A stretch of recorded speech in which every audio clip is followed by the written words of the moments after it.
शुरुआत हज़रत सुलेमान अलैहिस्सलाम के दौर में अल्लाह ने इंसानों को बहुत ज़्यादा इल्म और हिकमत दी थी। फरिश्ते जो अल्लाह की इबादत में मशगूल रहते थे, इंसानों की बुराइयां देखकर हैरान होते। कुछ रिवायत के मुताबिक फरिश्तों ने अल्लाह के हुजूर अर्ज़ किया, या अल्लाह, ये इंसान गुनाह पर गुनाह करते हैं, जदू जीना जुल्म और फिर माफ़ी मांग लेते हैं। अगर हम तुम्हारे बंदों की तरह दुनिया में होते, हम कभी ऐसा ना करते। अल्लाह ने उन्हें समझाया कि तुम फरिश्ते हो, तुम पर हवास का असर नहीं, तुम गुनाह से महफूज हो। लेकिन इंसान हवास और नफ्स के साथ जीता है।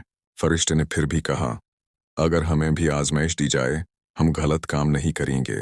अल्लाह का हुक्म। अल्लाह ने फरमाया, अगर तुम अपनी बात पर कायम हो तो मैं तुम में से दो को इंसानी शक्ल देकर दुनिया भेजता हूँ।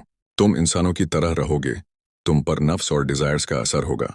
उनमें से दो फरिश्ते, हरूत और मरूट, को इंसानी शक्ल देकर बाबिल भेज दिया गया।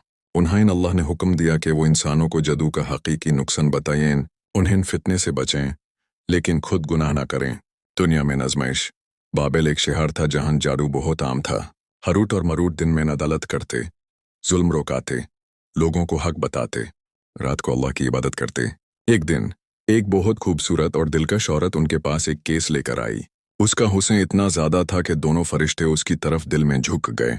औरत ने उनसे कहा, मैं तुमसे सिर्फ तब राजी होंगी जब तुम 3 कामों में से कोई एक करो।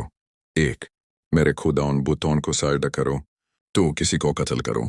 ईट से शराब पियो। फरिश्ते शौक मान भाग गए। सजदा करना शिर्क था, कत्ल बड़ा गुनाह, शराब भी हराम। लेकिन उन्हें लगा कि शायद शराब पीना सबसे छोटा गुनाह है। उन्होंने सोचा कि शराब पी लेंगे ताकि होश में रहते हुए बड़ा गुनाह ना हो। गलती और गुनाह। जब उन्होंने शराब पी तो होश खो बैठे। नाशा चढ़ते ही वो उस औरत के साथ ज़िना कर बैठे और बाद में उसका राज छुपाने के लिए एक मासूम को कत्ल भी कर दिया। यानी 3 गुनाह हो गए, शिर्क, ज़िना, कत्ल। औरत ने फिर उनसे कहा, मैं तुमसे जुदा नहीं होंगी जब तक तुम मुझे अल्लाह का अस्मे आज़म ना सिखा दो, जिससे कोई भी दुआ तुरंत कबूल हो। नशे और हवास में फरिश्तों ने अल्लाह का अस्मे आज़म उस औरत को बता दिया। उसने वो नाम बोला और हवा में उड़ कर चली गई। सज़ा, अल्लाह का हुक्म आया, तुम मेरे हुक्म को तोड़ बैठे, नफ्स के आगे झुक गए, गुनाह के रास्ते पर चल पड़े। तुमने वो किया जो तुम कहते थे इंसान कभी ना करे।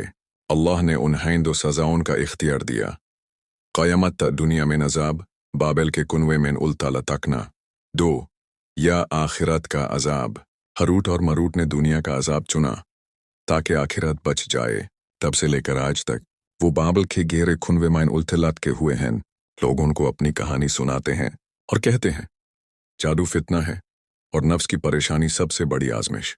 सबक, ये कहानी बताती है कि कोई भी, चाहे वो कितना ही पाक हो, जब हवास, गुरूर या नफ्स के साथ आजमिश में आता है तो गिर सकता है। इसलिए इंसान को हमेशा अल्लाह से मदद मांगनी चाहिए।